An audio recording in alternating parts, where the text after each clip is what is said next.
Hello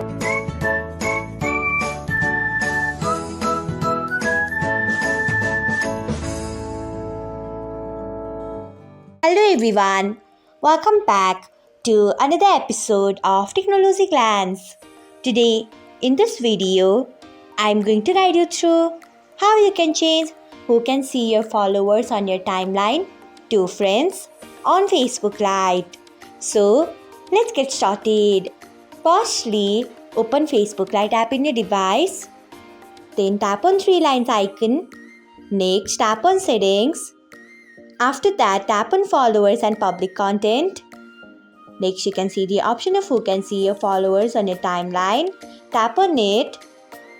After that, you can see the option of friends. Tap on it. So, this is how you can change who can see your followers on your timeline to friends on Facebook Lite. Thanks for watching. If you found this guide helpful, we would love it if you hit the thumbs up button below. We upload great new tech tutorials like this one every day. So, do not forget to subscribe to our channel and hit the bell icon so that you'll never miss another update.